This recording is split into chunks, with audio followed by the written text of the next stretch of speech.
Capítulo 1. El conocimiento y la configuración de la realidad. Popper considera al conocimiento científico como el tipo de conocimiento mejor y más importante que tenemos, aunque cree que está lejos de considerarlo el único. Los rasgos que se deben tener en cuenta en el conocimiento científico es, primero, comienza con problemas tanto prácticos como teóricos, como por ejemplo, en el caso del problema práctico es la lucha de la ciencia médica contra el sufrimiento evitable. Y en el caso teórico, por ejemplo, tenemos la cosmología, que consiste en cómo pueden comprobarse las teorías de la gravitación y cómo pueden seguir investigando. Vale decir, consiste en la tarea de proporcionar una explicación inteligible de un acontecimiento natural no explicado. El segundo rasgo es la búsqueda de la verdad objetiva del conocimiento. El tercer rasgo no es la búsqueda de la certeza, consiste en combatir la equivocación, pues todo conocimiento humano es falible y por lo tanto incierto. Por ello es importante la distinción entre la verdad y la certeza. Nunca podemos estar totalmente seguros de no haber cometido un error. El objetivo científico es buscar más verdad y más verdad. Por ello, la ciencia, el conocimiento científico es siempre hipotético, es conocimiento por conjetura, y el método que señala el autor es el método crítico, que elimina los errores. Popper también nos enseña sobre la realidad, que está compuesto por tres mundos. Empezaremos por el mundo 1, que señala que pertenece al mundo material de objetos físicos que están compuestos por dos cuerpos, animados e inanimados. El mundo 1 contiene acontecimientos como tensiones, movimientos, fuerzas y campos de fuerza, que están en constante búsqueda de mejores condiciones de vida. Y ahora pasamos al mundo 2. El mundo de las experiencias conscientes e inconscientes, en especial la experiencia humana, por ejemplo, los organismos que están ocupados en la resolución de problemas, como todos los seres vivos. Además, el mundo 2 nace por la interacción con el mundo 1. El siguiente mundo es el mundo 3. Es objetivo, abstracto, autónomo, pero real y efectivo. Se refiere a los productos objetivos de la mente humana. Por ejemplo, el más importante fue la invención del lenguaje humano, que pasó a ser la invención crítica. Además, tenemos otros ejemplos, como los libros que contienen enunciados descriptivos, sinfonías, zapatos.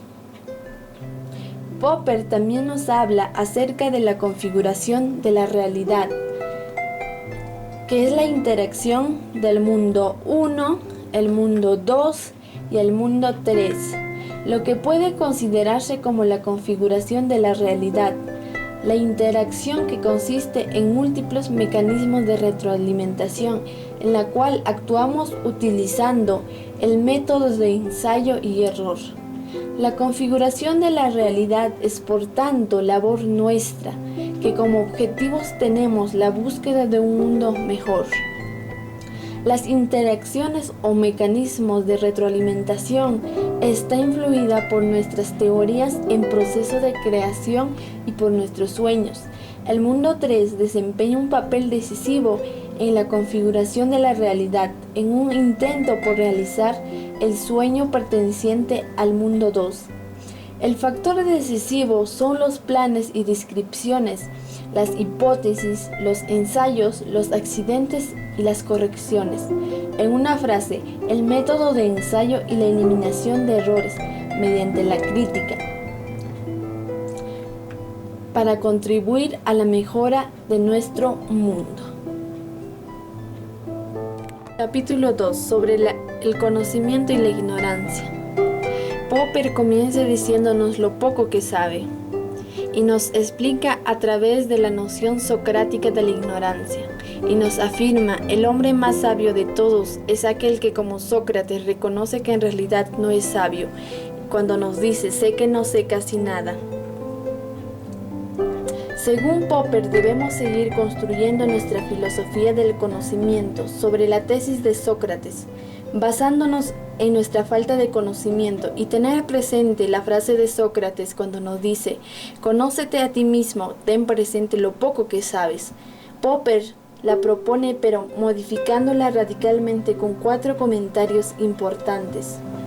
En primer lugar, sabemos que la ciencia sabe mucho, pero utiliza inconscientemente la palabra conocimiento con otro significado, el del lenguaje diario, y no el significado de conocimiento científico, que no es un conocimiento cierto, sino un conocimiento puesto siempre a prueba y a revisión en el que las conjeturas son comprobables. El científico debe tener en cuenta que no sabe, solo supone. Por lo tanto, decimos que es un conocimiento hipotético. Popper aseguró que este primer comentario es una amplia defensa de la aplicación a la ciencia moderna de las ideas de Sócrates. Su segundo comentario trata sobre la observación de lo que sabemos hoy en día. Opina que con cada nuevo logro científico, con cada solución hipotética de un problema científico, el número de problemas no resueltos aumenta y asimismo aumenta el grado de su dificultad. Y es correcto afirmar que mientras nuestro conocimiento es finito, nuestra creciente ignorancia es infinita. Su tercer comentario habla de cuando decimos que sabemos más de lo que sabía Sócrates en su época, que nuestro conocimiento conjetural es mayor. Esto es probablemente incorrecto en tanto que nosotros interpretamos el saber en un sentido subjetivo. Probablemente ninguno de nosotros sabe más en cuanto a almacenar mayor información en nuestra memoria. Más bien somos conscientes de que hoy en día se sabe muchísimo más y acerca de muchísimas más cosas diferentes que en los tiempos de Sócrates. Entonces hablamos de sabiduría objetiva y no particular, que son pequeños rasgos del objetivo. La cuarta razón nos dice que la teoría de Sócrates se ha demostrado falsas, en las cuales se apoyó para su conocimiento, porque ocurre al igual que en el saber actual. Nadie puede estar al día, las cosas cambian rápido y el conocimiento personal se limita a pequeñas áreas del conocimiento objetivo. Con esto podemos decir que la idea de Sócrates, solo sé que no sé nada, es una idea de actualidad, incluso más que en su época. Popper expresa también 3 principios éticos en su discurso. El primer principio es la de fiabilidad, que consiste en que el conocimiento puede ser verdadera o equivocada. El segundo principio es del diálogo racional, en el cual se requiere poner a prueba nuestras razones. El tercer principio es de la verdad a través de un debate, es decir, opiniones críticas que permiten mejorar y ser entendible. En conclusión, Popper trata de darnos a entender todo lo que encierra la sabiduría.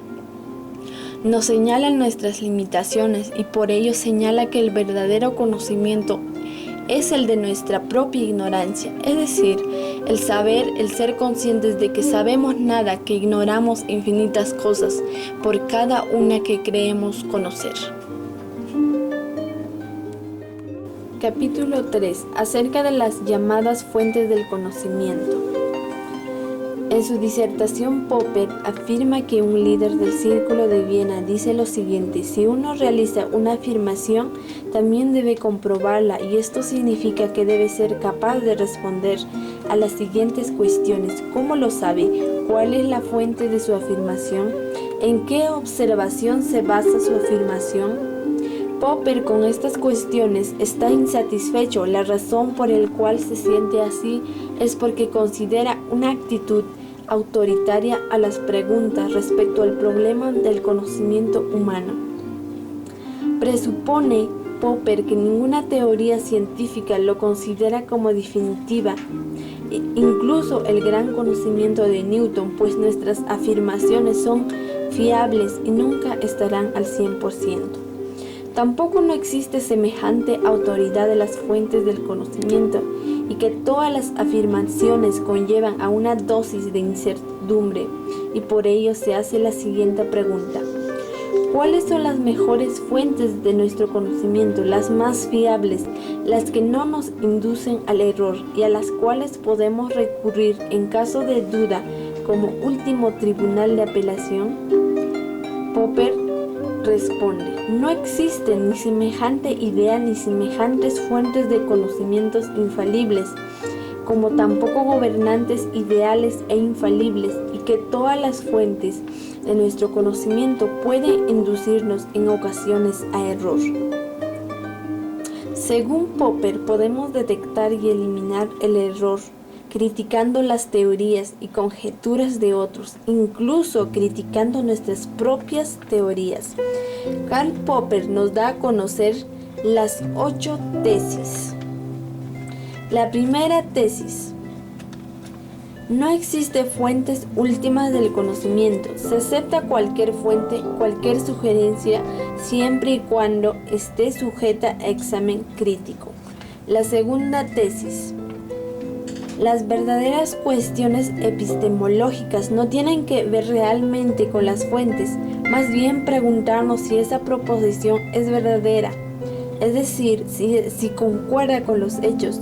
Lo más importante es adoptar el procedimiento de una actitud crítica hacia nuestras teorías. La tercera tesis: la tradición es aporte del conocimiento innato, que es la fuente más importante de nuestro conocimiento. La cuarta tesis: la tradición es importante. Sin tradición sería imposible el conocimiento, pero sin olvidar de que el conocimiento tradicional debe estar sujeto a examen crítico. La quinta tesis: el conocimiento no puede empezar de la nada ni tampoco de la observación. El avance de nuestro conocimiento consiste en la modificación y corrección del conocimiento anterior, que cada vez irá mejorando. La sexta tesis: la razón observación no constituye una autoridad. Vale decir, otras fuentes como la intuición intelectual y la imaginación intelectual son sumamente importantes, pero son fiables. La función más importante de la observación y del pensamiento lógico, incluida la intuición intelectual y de la imaginación, es ayudarnos en el examen crítico de aquellas teorías usadas que necesitan ser más claros. La séptima tesis: la claridad es un valor intelectual, vale decir, la idea de que debemos definir nuestros conceptos para hacerlos precisos o incluso para darles un significado. La octava tesis: cada solución de un problema crea nuevos problemas sin resolver. Cuanto más difícil sea el problema original y más osado el intento por resolverlo, más interesantes serán estos problemas nuevos. Cuanto más aprendamos acerca del mundo, nuestro aprendizaje será más consciente, claro y bien definido. Capítulo 4. La ciencia y la crítica. Popper en esta parte del capítulo afirma de que el desarrollo intelectual de los últimos 30 años está como el título de la novela de Remarque, sin novedad en el frente occidental, y una de las cosas que ha ido mejorando son las obras del arte del pasado, y esto se debe gracias a la tecnología. La ciencia está controlada por la crítica racional, la crítica científica, que sustituyen a la justificación, que está guiada o girada por la idea reguladora de verdad. Como primer ejemplo tenemos la Principia Mathematica, donde se afirma que la matemática podía reducirse lógicamente de la lógica, que no tardaron en ser objeto de una severa crítica, donde podían distinguirse 3 escuelas de pensamientos. La primera escuela fue el logicismo, representado por Bertrand Russell, Hans Hahn, Rudolf Carnap, que mantenía que la matemática podía reducirse a la lógica. La segunda escuela es la axiomática, representada por Hilbert, Zermelo y entre otros representantes, que no deducían la teoría de conjuntos de la lógica, sino solo desean representar como un sistema formal de axiomas. Y por otro lado está la tercera escuela, de los llamados intuicionistas, Como representantes tuvo a Brouwer, Hermann Weyl, Eyting. Entre la situación de enemistad apareció Kurt Gödel en el debate, que resaltó con sus dos resultados, demostrando la incompletitud de la principia matemática. Entonces, las escuelas intentaron avalarse por este resultado. Kurt Gödel, su crítica se basó en la intuición matemática, imaginación matemática. Popper señala que rechaza la teoría de la matemática, pero nos afirma que la matemática es un ejemplo interesante que puede corregir nuestras intuiciones lógicas no corregidas, ingenuas o naturales. Ahora pasamos al segundo ejemplo, cosmología, que tuvo como representante a Bondi, Holt y Hoyne, considerado por Popper la ciencia filosóficamente más importante de todas. La cosmología ha registrado un desarrollo increíble en los últimos 30 años. Se crearon muchas teorías para explicar la cosmología, y Popper señala y apoya la teoría de Bondi, que resultó ser incluso contrastable utilizando los métodos de la radioastronomía. Por supuesto que tan pronto como surgió, la idea condujo a un desarrollo nuevo y revolucionario. Ahora pasamos al tercer ejemplo. El desarrollo de la biología nos da a conocer acerca de la evolución de la genética gracias a la teoría de James Watson y Francis Crick, que además descubrieron el alfabeto del lenguaje en el que está el alfabeto del código genético. También nos habla acerca de la teoría de Darwin, que también evolucionó hasta cierto punto. Según Popper, nos saca una conclusión de este capítulo, porque el futuro de la ciencia a partir de los asombrosos resultados de nuestro pasado más reciente son enormes organizaciones nuevas de investigación científica que han cambiado el espíritu de la ciencia.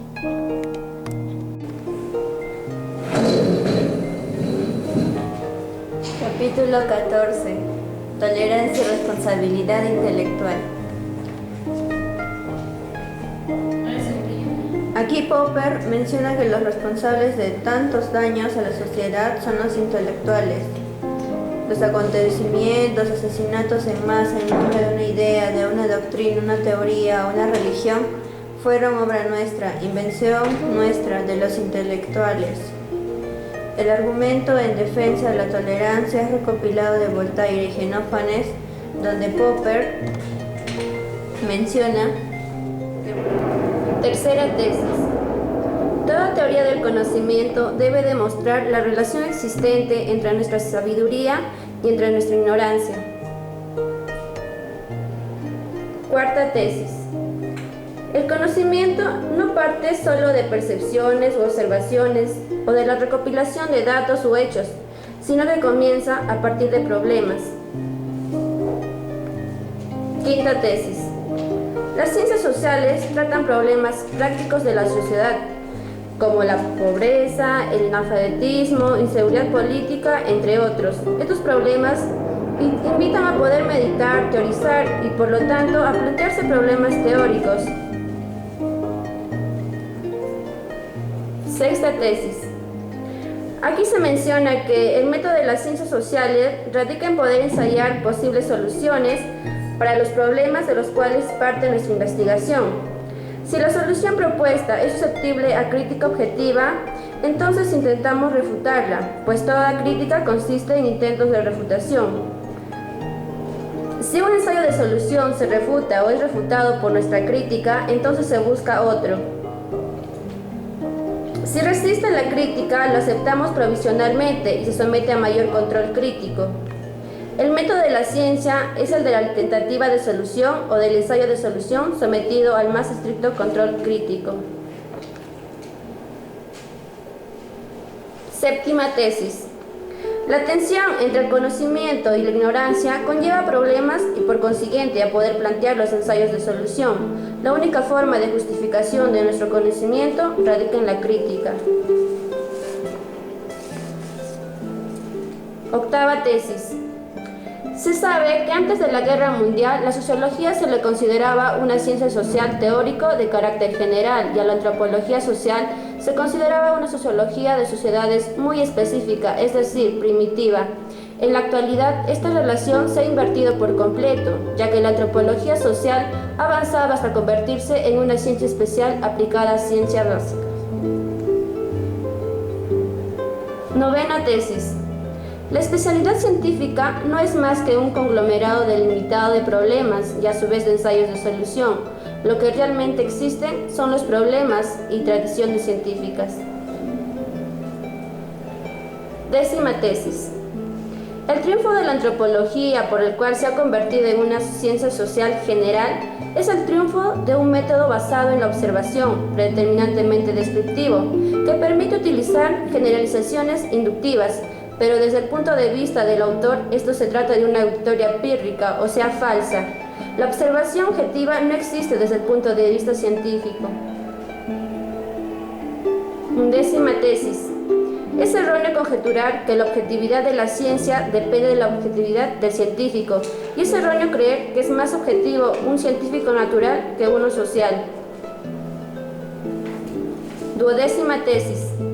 La objetividad científica no es cosa del científico individual, sino más bien del resultado social, de la crítica recíproca, de la amistosa-enemistosa, de la división del trabajo entre los científicos, de su cooperación y enfrentamiento que existe. Decimotercera tesis. La objetividad solo puede explicarse en términos de ideas sociales, como la competencia, tanto de los científicos individuales como de las diversas escuelas de pensamiento, y de la tradición, es decir, la tradición crítica. Decimocuarta tesis. En la discusión crítica se distinguen cuestiones como la siguiente: la cuestión de la verdad de una proposición, la cuestión de su relevancia, su interés y significado, también las cuestiones que existen con relación a problemas extracientíficos, como el problema del bienestar humano, de la expansión, de la industria o también del enriquecimiento humano. Decimoquinta tesis. La función más importante de la lógica puramente deductiva es la de construir un órgano de la crítica. Decimosexta tesis. La lógica deductiva es la teoría de la validez, del razonamiento lógico o de la inferencia lógica. Una condición necesaria para la validez de una inferencia lógica es la siguiente: si las premisas de un razonamiento son verdaderos, entonces la conclusión será verdadera. Decimoséptima tesis. La lógica deductiva no solo es la transmisión de la verdad de las premisas, o sea, de la conclusión, llegue a ser verdadera, sino que también es la transmisión de la falsedad, o sea que las premisas pueden ser falsas y por lo tanto conllevará a una conclusión errada. Decimoctava tesis. Toda crítica racional tiene intentos de demostrarse de que éste se puede desprender consecuencias inaceptables. Esto quiere decir que es posible de ser refutado. Decimonovena tesis.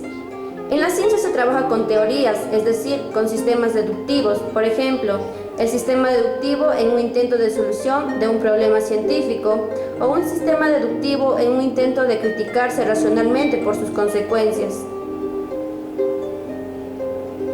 Vigésima tesis. Lo que se critica es la aspiración a la verdad. Esto quiere decir que los críticos de una teoría intentan mostrar que la aspiración a la verdad puede ser falsa. Vigésima primera tesis. No hay ninguna ciencia puramente observacional, sino ciencias donde se teoriza.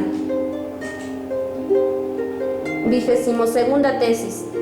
La psicología es una de las ciencias sociales, pero este no puede ser considerado como la ciencia básica de las ciencias sociales. Vigésimo tercera tesis. La sociología se ve una y otra vez ante la tarea de explicar consecuencias sociales no deseables y a menudo indeseables de la conducta humana. Vigésimo cuarta tesis. La sociología también es autónoma en segundo sentido, es decir, en el sentido de ser lo que a menudo se ha llamado la sociología comprensiva. Vigésimo quinta tesis. En las ciencias sociales existe un método puramente objetivo, que puede bien denominarse el método objetivamente comprensivo o lógico de la situación. 26ª tesis.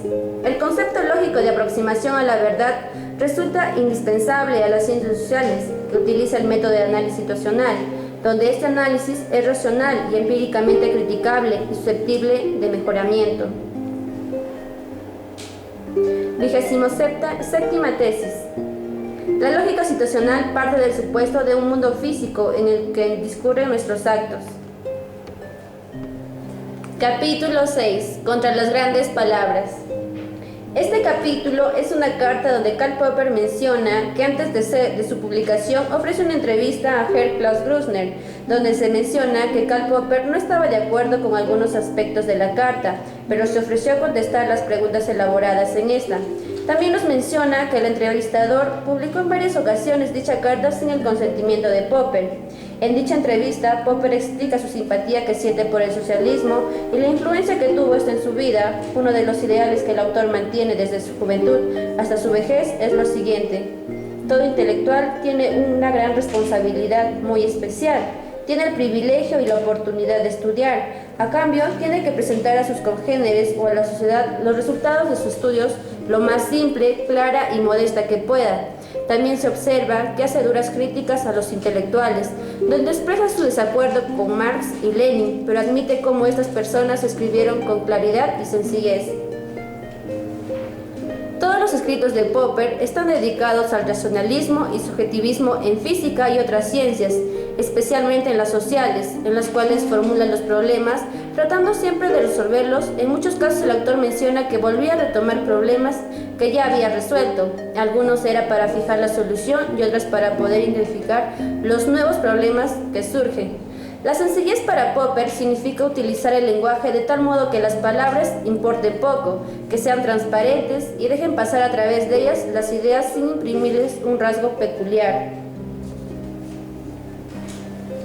Capítulo 7. Los libros y las ideas. En este capítulo, el autor nos informa que no solo los libros y por lo tanto las bibliotecas son las cosas físicas, características e importantes de nuestra civilización, sino también por el papel dominante que los libros han desempeñado y siguen desempeñando a lo largo de nuestras vidas. Según Popper, el llamado milagro griego, o sea milagro ateniense, en los siglos 6 y 5 a.C., esto se dio por la invención de los libros escritos, de la publicación de libros y del mercado de libros.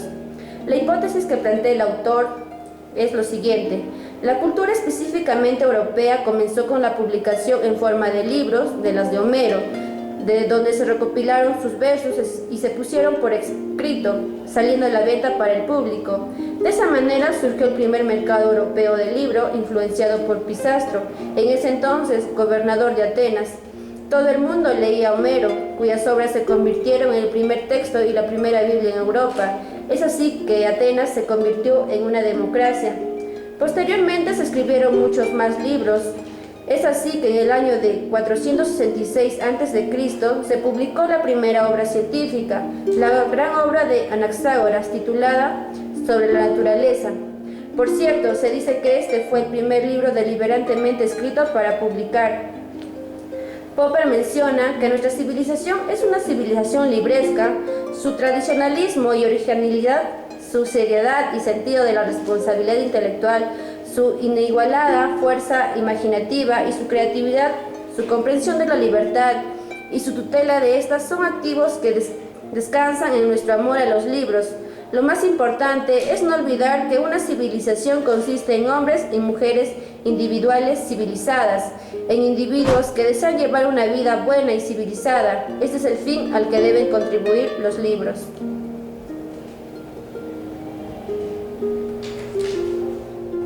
Capítulo 8. Sobre el choque cultural. Esto es una conferencia que se ofreció a dar Karl Popper, donde explica que el interés por el choque cultural está vinculada con el interés de un problema fundamental, que es el problema de las características y orígenes de la civilización, donde la civilización se originó en un choque de culturas. El primer gran choque cultural se originó en las culturas del Mediterráneo oriental.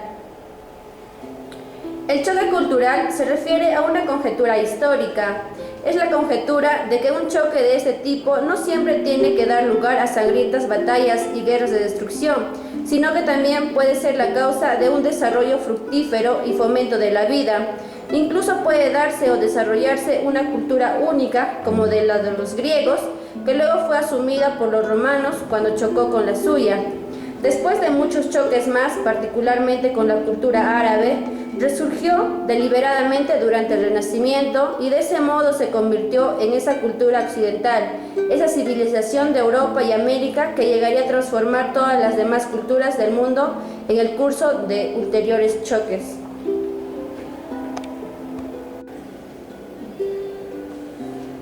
Capítulo 9. Immanuel Kant, el filósofo de la Ilustración.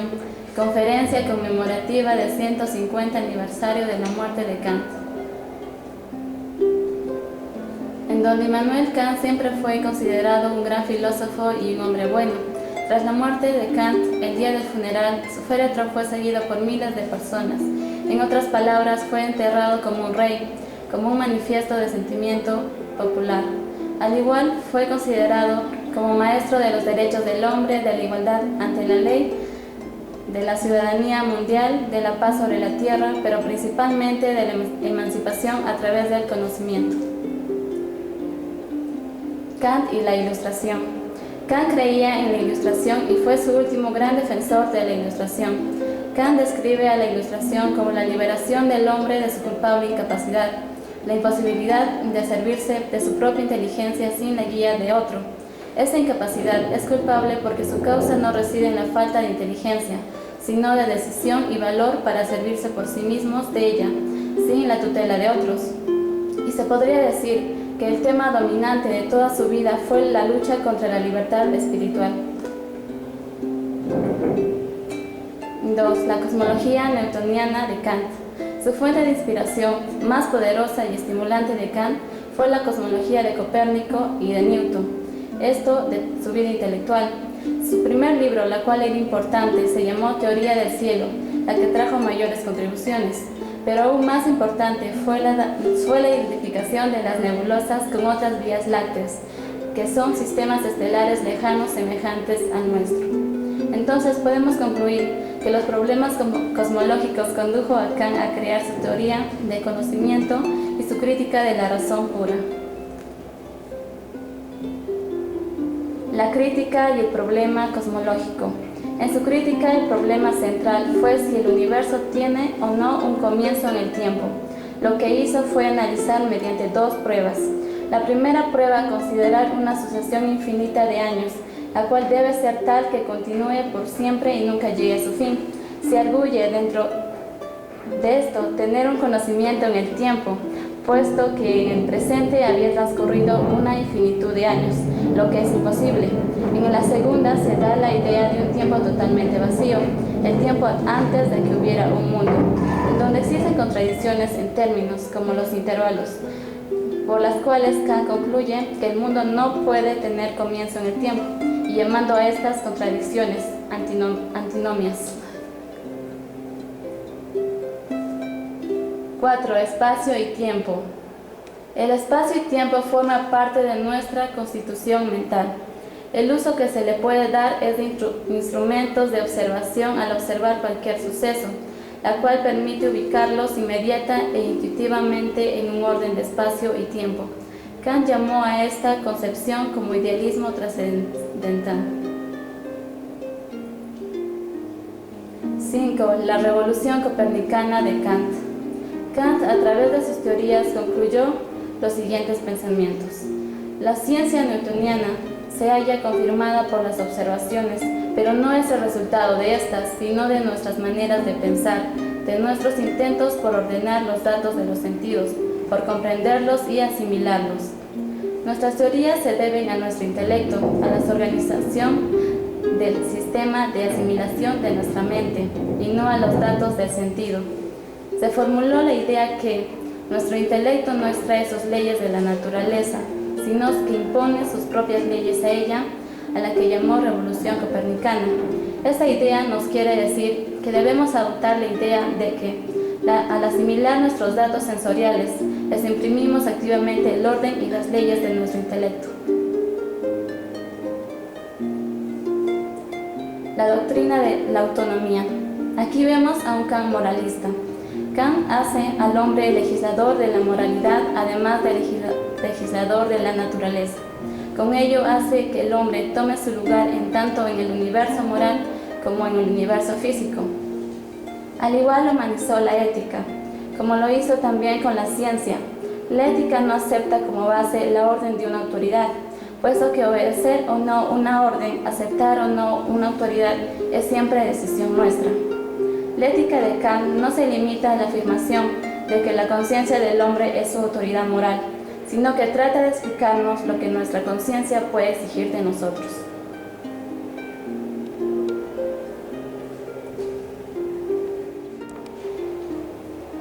Capítulo 10. La emancipación por el conocimiento. En un ensayo se menciona que la idea nuclear de Kant y de la Ilustración es la idea de autoliberación o emancipación por el conocimiento. Esa idea para Kant fue como una tarea indispensable o una guía a lo largo de su vida, pues solo mediante el progreso del conocimiento puede liberarse la mente de su esclavitud espiritual, la esclavitud de los prejuicios. Kant era pluralista, creía en una sociedad abierta, en una sociedad pluralista que encarnase su propia máxima. Atrévete a ser libre y respeta la libertad y autonomía de los demás, pues la libertad de un hombre está en su libertad y en su respeto de las creencias de los demás.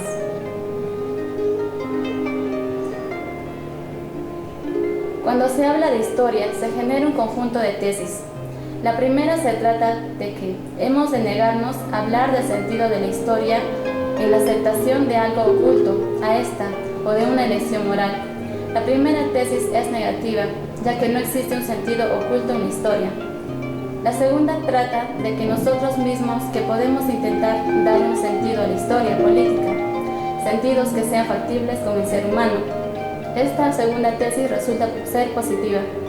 Y la tercera trata de que podemos aprender de la historia, que no tiene que ser vano el intento de dar un sentido ético a la historia. Por el contrario, nunca comprenderemos la historia si devaluamos la fuerza histórica de los fines éticos.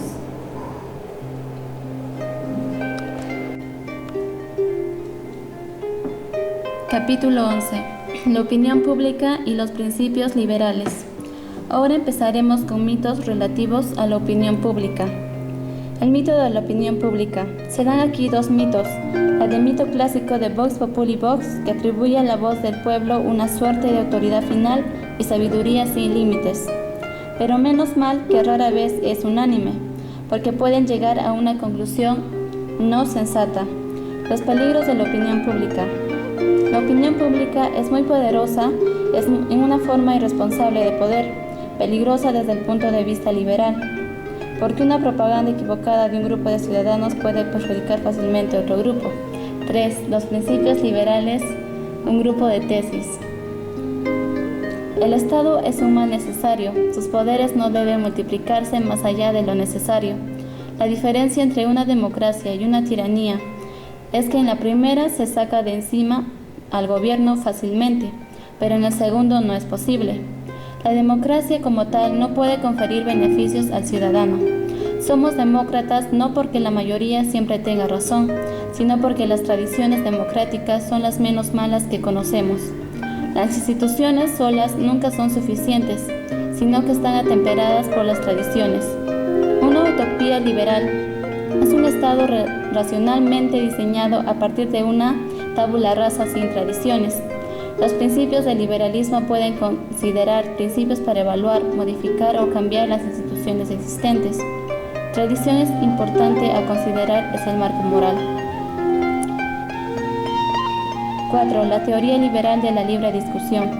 La libertad de pensamiento y la libre discusión son valores liberales supremos, tales que no necesitan posterior justificación, la cual también pueden justificarse en base del papel que desempeñan en la búsqueda de la verdad.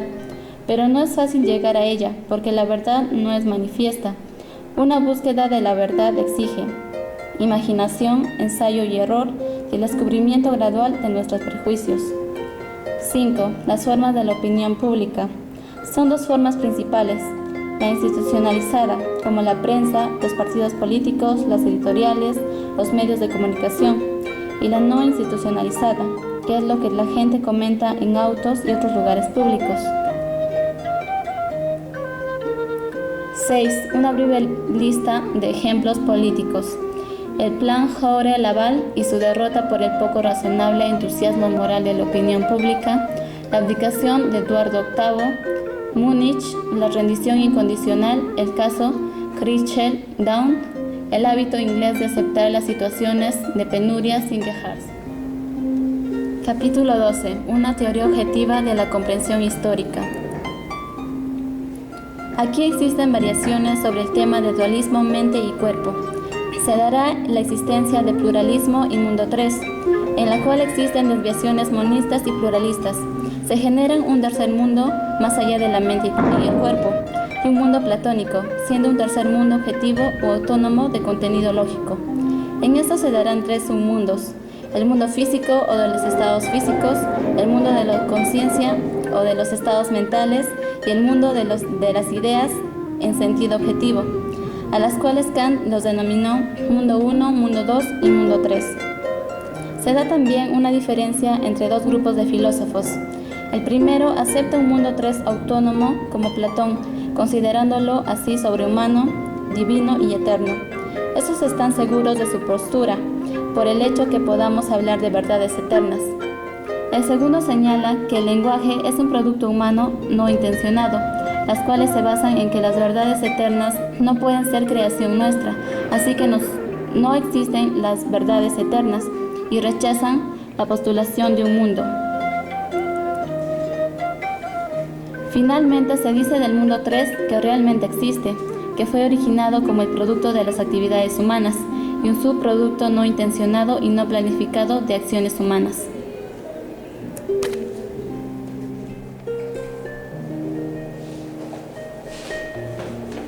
Capítulo 13. Mi concepción de la filosofía. En aquí resalta la apología de los filósofos, que ellos siempre defienden sus posiciones, aun cuando no tienen la certeza si es verdadera. Según Popper, muchos filósofos, y entre ellos los más grandes, no han hecho mucho bien a la filosofía. Razones para la persecución de la filosofía, refiriéndonos a los más 4 grandes filósofos. Platón, que tenía una concepción de la vida que consideró repulsiva y horrible. Por eso Platón siempre decía que el mundo de las ideas era el lugar perfecto, y el mundo material es el lugar de nuestra realidad. Creía en la élite, en el reino de la filosofía, exigía el gobierno absoluto de los sabios, mientras que Sócrates exigía la sabiduría del gobernante, la conciencia de lo poco que sabe. Spinoza, un filósofo con postura determinista, donde decía que la libertad humana solo consistía en tener una comprensión clara, distinta y adecuada de las causas determinantes de nuestros actos, que somos esclavos de nuestras pasiones, que estamos determinados por ella y la hemos formado parte de nuestra razón. Pero Popper no cree en el determinismo y no cree que Spinoza haya presentado argumentos sólidos en su apoyo al determinismo y libertad humana.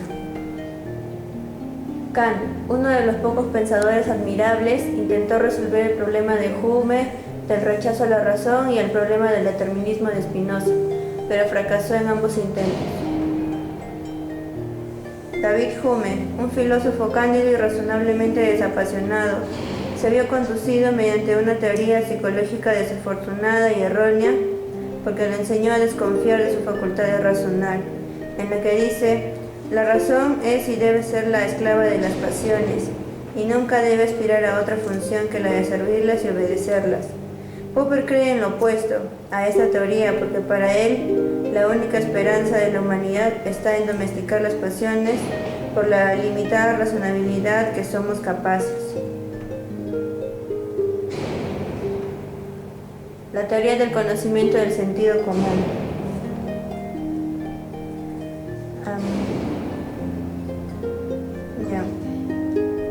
Para Popper, todos los hombres y mujeres son filósofos y deben tener conciencia de tener problemas filosóficos.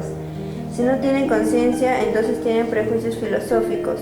Toda filosofía debe partir de las ideas dudosas hasta llegar al sentido común esclarecido y crítico. Popper se considera materialista, o sea, un pluralista del sentido común, que se basa en la teoría del conocimiento del sentido común. Esta teoría es muy optimista, donde toda conjetura no es una realidad, sino un conocimiento, solo hipotético. En esta teoría del conocimiento del sentido común, tiene dos concepciones erróneas de la teoría. Una, el inmaterialismo, que niega la realidad de la materia, porque la única base cierta y segura de nuestro conocimiento está en nuestras propias experiencias perceptivas y estas siempre serán inmateriales. Y la otra, el materialismo conductista, niega la existencia de la mente y la libertad humana porque todo lo que podemos observar en realidad es la conducta humana. Estas teorías no son éticamente neutrales sino perniciosas. Capítulo 14. Tolerancia y responsabilidad intelectual. Aquí Popper menciona que los responsables de tantos daños a la sociedad son los intelectuales. Los acontecimientos, asesinatos en masa en nombre de una idea, de una doctrina, una teoría o una religión fueron obra nuestra, invención nuestra, de los intelectuales. El argumento en defensa de la tolerancia es recopilado de Voltaire y Genófanes, donde Popper menciona que Voltaire da razón en apoyo de la tolerancia. Es que todos hemos de perdonarnos mutuamente las insensateces. Popper compara el relativismo con una posición que casi siempre se confunde con el pluralismo crítico.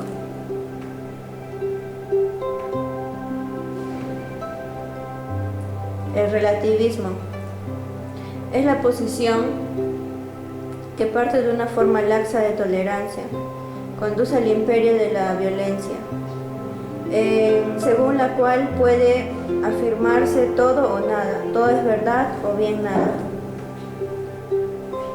El pluralismo crítico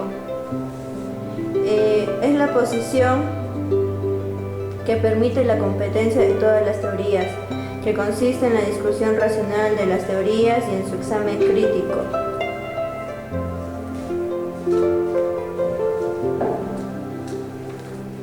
El primer pensador en desarrollar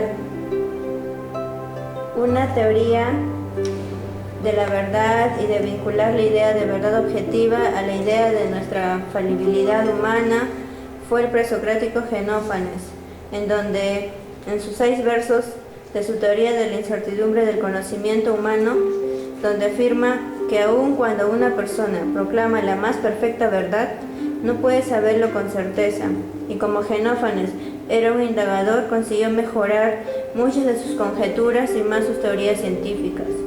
Genófanes deduce correctamente que existen muchas verdades que nadie conoce con certeza y verdades que nadie puede conjeturar. Las principales que constituyen la base de toda discusión emprendida en la búsqueda de la verdad constituyen las principales éticas esenciales.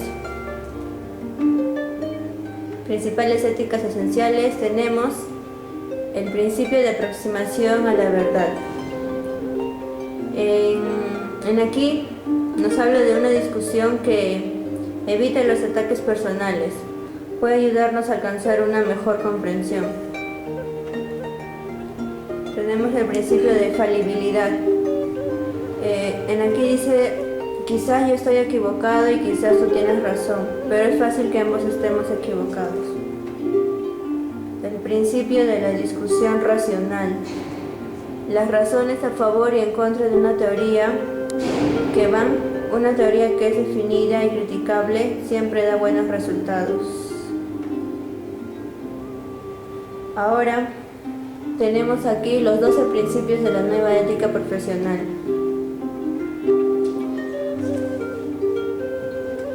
Primer principio: no puede haber autoridades porque nuestro conocimiento objetivo por conjetura va cada vez más allá de lo que puede dominar cualquier persona individual.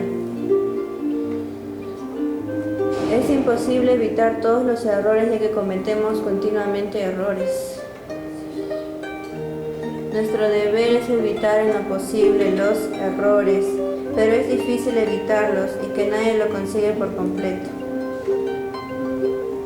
Los errores pueden estar ocultos, incluso en aquellas teorías bien confirmadas, y es tarea específica del científico buscar estos errores. Debemos revisar nuestra actitud hacia los errores. Es aquí donde debe comenzar nuestra ética práctica. Para aprender a evitar los errores, debemos aprender de nuestros errores. Estar en la búsqueda de errores y al encontrarlos, debemos estar seguros de recordarlos. Mantener una actitud de autocrítica y de integridad personal se convierte en una obligación. Debemos aprender a aceptar y a aceptar con gratitud cuando otras personas llaman nuestra atención sobre nuestros errores. Necesitamos a las demás para cubrir y corregir nuestros errores, especialmente en aquellas personas que se han formado en un entorno diferente. Esto favorece la tolerancia. La mejor crítica es la autocrítica, pero que es necesaria la crítica de los demás.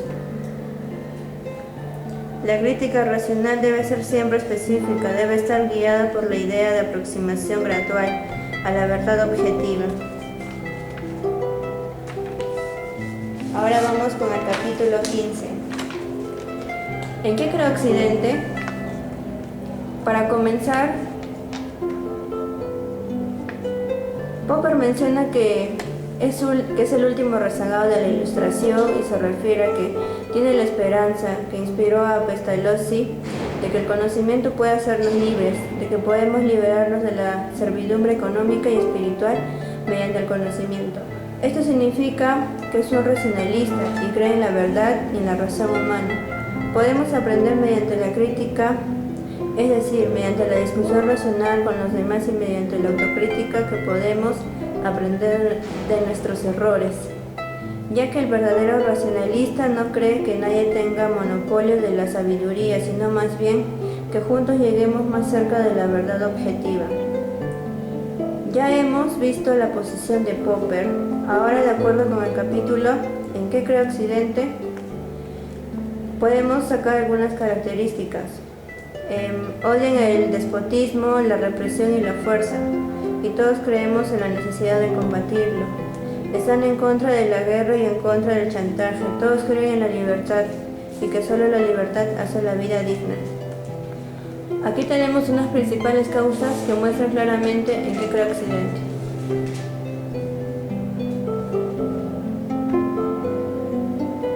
La primera causa. No hay que dejar al azar la lucha contra la pobreza, sino que ha de considerarse una obligación elemental de todas. En algunos países la lucha contra la pobreza ha producido un estado de bienestar con una burocracia monstruosa, que engulle, por ejemplo, a los hospitales y a toda profesión médica, ya que de hecho solo una parte del dinero gastado en acciones de bienestar beneficia realmente a quienes las necesitan. Segunda causa, la idea de igualdad de oportunidades. Creen en la autoliberación por el conocimiento y los que tengan las facultades necesarias han de poder acceder a la educación superior. Ha tenido similares efectos no deseables en algunos países. Por ejemplo, para el estudiante de esa época sin recursos, la lucha por el conocimiento era una aventura que exigía sacrificios que otorgaban al conocimiento adquirido un valor único. Ahora, el nuevo derecho a la educación lo recibimos sin sacrificio, como un regalo para el estudiante. En la tercera causa, el aumento de las exigencias materiales de las masas. El problema de la pobreza no puede resolverse sin el apoyo activo de los pobres, con su deseo y su voluntad de mejorar su suerte, y que hay que estimularlo con versos. Esta idea está en conflicto directo con otro ideal de libertad, el ideal griego y cristiano de libertad de los deseos materiales y de la autoliberación mediante la negación de uno mismo. Por ejemplo, la ambición de estar al nivel de superar a los demás, en vez de disfrutar de lo que se ha conseguido, ha conducido a la insatisfacción y a la envidia.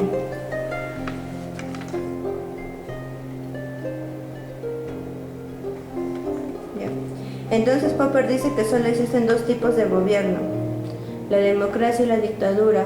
La democracia: los gobernados pueden librarse de sus gobernantes sin baño de sangre, y en la dictadura, los gobernados pueden librarse de los gobernantes solo mediante el baño de sangre. En resumen, podemos decir que su liberalismo y su postura democrática se perfilan del modo siguiente. La opción por la democracia no se sustenta en que la mayoría siempre tiene la razón, sino en que dentro de las diversas formas de gobierno es la menos mala que conocemos. El Estado es un mal necesario, no obstante sus poderes no deben multiplicarse más allá de lo necesario. La diferencia que media entre un Estado democrático y una tiranía radica en que solo en el primer caso se puede evitar un gobierno sin derramamiento de sangre.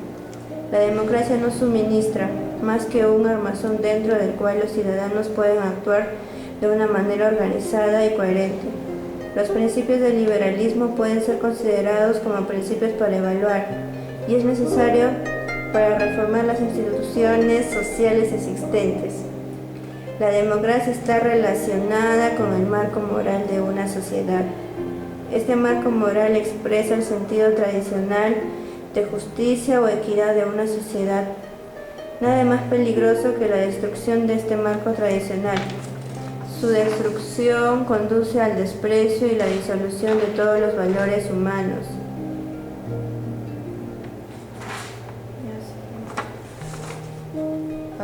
Para terminar el capítulo 16. La autocrítica creativa en la ciencia y en el arte. En este capítulo Popper manifiesta su optimismo y coincide con los pesimistas cuando señalan que educamos a nuestros hijos a acostumbrarse a la crueldad, a la violencia, exponiéndolos a películas crueles y violentas en el cine y la televisión. Los pesimistas apuntan a la decadencia moral y política, a la desconsideración de los derechos humanos que todos creíamos garantizados. Y el optimista señala que la ciencia y la tecnología han hecho posible una modesta prosperidad a los pueblos de Europa y América. Pero Popper no cree en progreso o en una ley del progreso. En la historia de la humanidad ha habido subidas y bajadas. Ahora, abordando el tema de Popper, menciona tres tesis.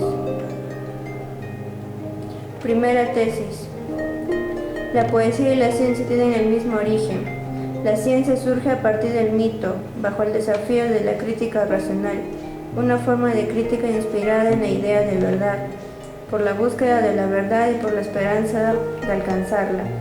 Segunda tesis: podemos distinguir dos tipos de crítica, una que tiene intereses estéticos y literarios y otra que tiene intereses racionales.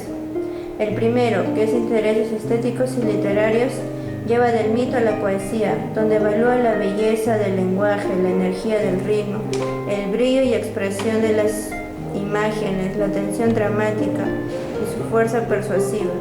Este tipo de juicio crítico lleva la poesía a la canción poética y con ella a la música clásica. El segundo, lleva del mito a la ciencia. Esa crítica racional se pregunta si el relato mítico es verdad, si el mundo realmente evolucionó como se dice. Tercera tesis: quedan aún muchos rastros del común origen de la poesía y la música por un lado, y de la cosmología y la ciencia por otro. Los mitos constituyen nuestro intento ingenuo e inspirado por la imaginación, de aplicarnos cómo son y cómo es su mundo. Una gran parte no solo de la poesía, sino también de la ciencia puede considerarse un intento ingenuo inspirado por la imaginación, por explicarnos su mundo. La poesía y la ciencia también, la música, son hermanas de sangre. Surgen del intento de comprender nuestro origen y nuestro destino y el origen y destino de nuestro mundo. Pero aunque el arte y la ciencia tengan un origen común, por supuesto hay diferencias esenciales entre ellas. Comparación de las artes con las ciencias. En la ciencia, la obra es la hipótesis o sea, la teoría, y el objetivo de la actividad es la verdad y la fuerza explicativa. Este objetivo es constante y esta es la razón por la que hay progreso. En el arte, la crítica más importante es la autocrítica creadora del artista. En cambio, en la ciencia, la crítica no es solo autocrítica, sino también crítica en cooperación. pues el método de la ciencia es la autocrítica y la crítica recíproca. En la obra del científico creador tiene en común con la obra del arte. La actividad creadora del científico se parece mucho a la del artista, pero a diferencia de una gran obra de arte, la gran teoría siempre está sujeta a nuevas mejoras.